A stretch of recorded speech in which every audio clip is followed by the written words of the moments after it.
In this food service worker episode, we're going to be talking about cooking chicken at a restaurant with a Louisiana flavor. We'll leave it at that, bud, because we don't want to try not to mention any names of any companies at all. But before we get jumping into this video, we are going to talk about disclaimers. Gotta worry about that disclaimer. We gotta get that out there every time. If you have a short attention span, go watch some other video. The latest episode of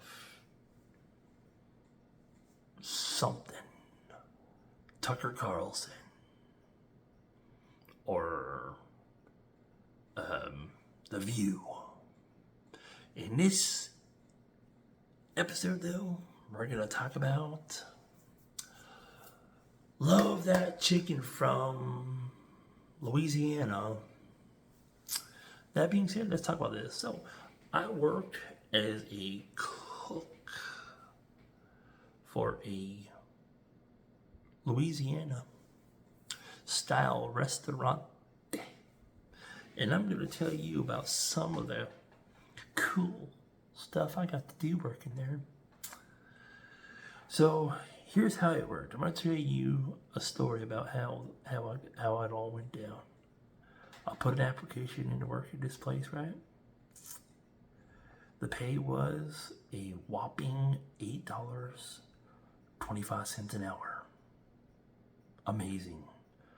That was back in, oh gosh, what year was that, man? Must have been like 2017, 18, something like that. I don't know.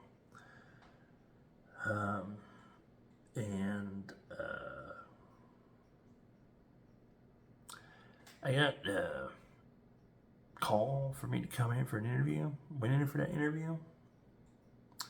Nice black lady. I don't remember what all she talked about though, but I just know that I was supposed to go for orientation. They said they would check my background and then call me when I got my background back. Check this out, right? 24 hours later, I get a call. It's from the manager that I interviewed with. She tells me, "How soon can you start?" You know what I said? I said, "I can start today." She said, "I kid you not. Great, can you come in at 5 o'clock? I was like, okay. Let me tell you something. This stuff is crazy. I was not ready to work by any means.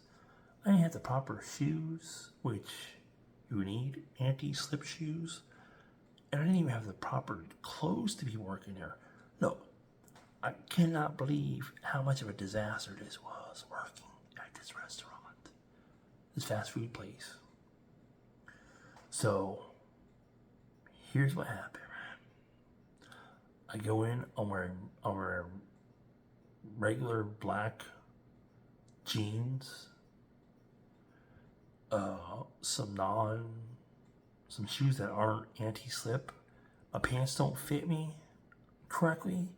They keep on falling down. I'm trying to work and not have my pants fall down. And I'm carrying a box of chicken that I'm trying to get out.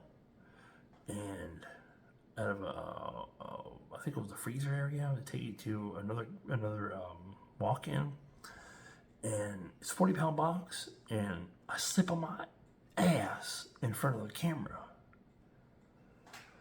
First day on the job, I fall on my ass, carrying a box of chicken. I get off my ass, I find a manager, and I'm like, "Hey, I just slipped with a 40-pound box of chicken. Do I need to write a incident report?" She says, "Are you hurt?" "No, just my ego probably. That's about it." She's like, "No." I'm like, "Okay." It's cool.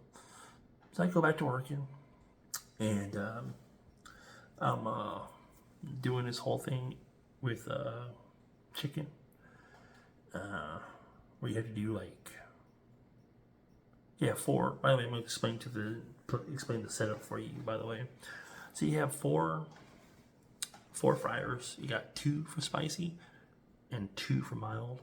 When these two are filled to the max that they can hold, you cannot put no more yum in there until the timer is done and you take them out and you take them up front. Because the whole time that you're cooking, they're up there taking and giving it away. And they're saying, taking 2 tenders, taking 8-piece tender, taking this, taking that. And you're like,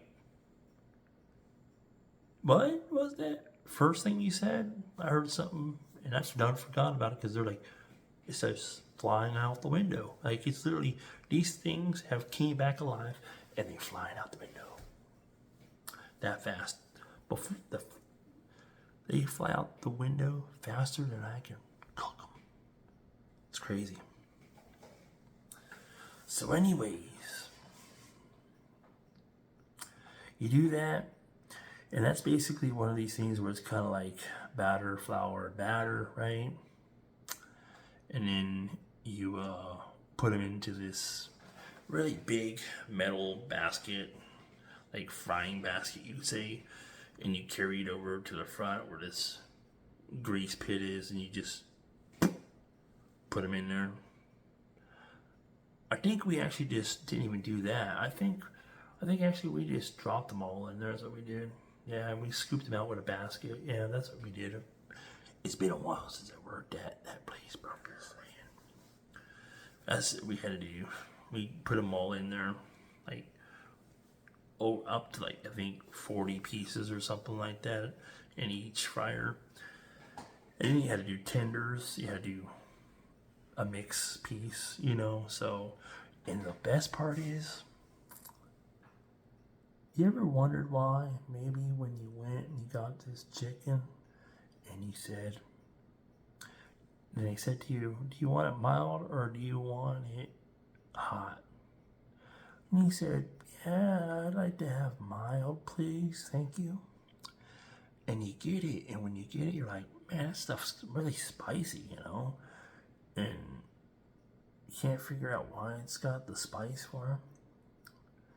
It's probably because the restaurant, the fast food place, uses the same batter for the spicy stuff too. So you're actually mixing the spicy in with the same stuff that the mild's going into. So you have two different seasonings, but then there's a batter that goes with it. So you kind of have to do one and then the other, and you mix them kind of together. So they're kind of mixing the same thing. I don't technically think it's correct. It's supposed to be correct like that. I think we're not following the proper way of doing it.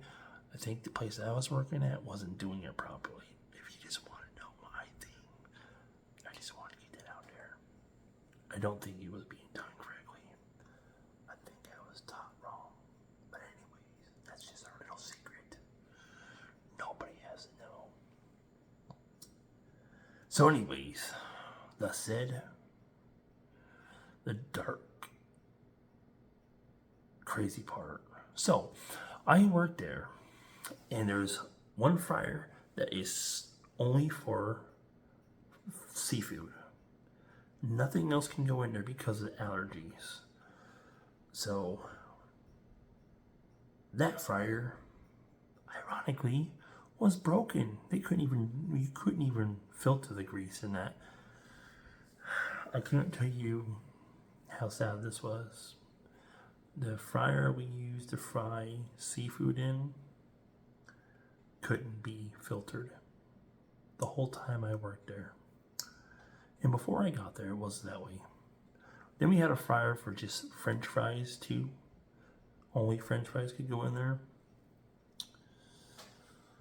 Boy, it's crazy. At the end of the night though, you have to clean the filters, which is an underpan where all the batter falls down into and all that stuff.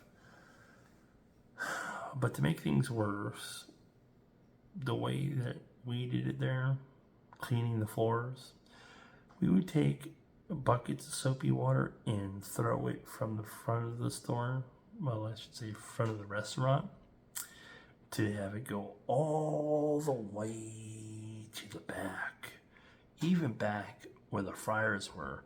Now the fryers, pretty sure we all know, if you know anything about water particles and bacteria, that bacteria can get in small areas with no problem at all and multiply in no time at all. So literally, you can look at it this way, right? We throw chemicals on the floor, say that the floor is dirty, it's got bacteria on it, and then it goes somehow, a little bit gets into a spacing or just kind of on the outside of the filter pan, and somehow it rolls over and starts running down the inside of that filter area, right? At the end of the night, we scrape that out, get the excess flour out, and the excess batter out, and flour and all that seasoning and stuff out of the grease trap, and then overnight, you probably have bacteria growing inside of that. You never know. But anyways, though, so that stuff gets thrown away, and then, by the way, when I was working there, we were feeding the neighborhood leftover chicken. I can't tell you how many times I got to go home with a lot of chicken. It's great, man. I had like tea, I had chicken. In fact, we all had almost like, that's my chicken. And we're also handing chicken out the window for half the neighborhood and stuff. It was crazy. I can't make this stuff up, okay?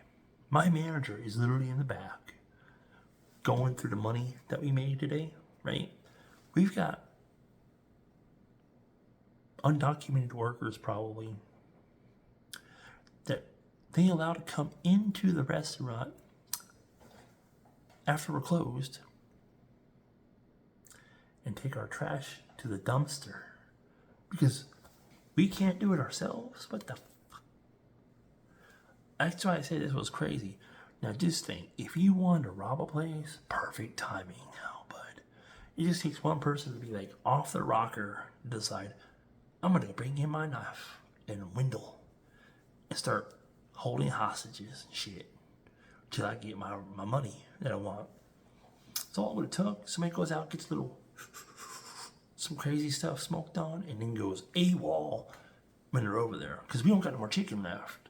We ain't got nothing for them to eat, and now they're pissed. But then we got money, so we get something to eat. So they said, cool. Hey, you got trash back there? Throw away for you. Yeah, we got trash, come on in. I'm just saying, this is the crazy stuff. This is the reason why people look back and they're like, oh my God, I can't believe they got robbed. If only they wouldn't have done this. I can't believe people had that happen. You are letting them people come into your job. Like, that's your safety? That was unacceptable. But anyways, then the fun part was, sometimes at night, when we had this ghost chicken seasoning, oh, it's like being in prison.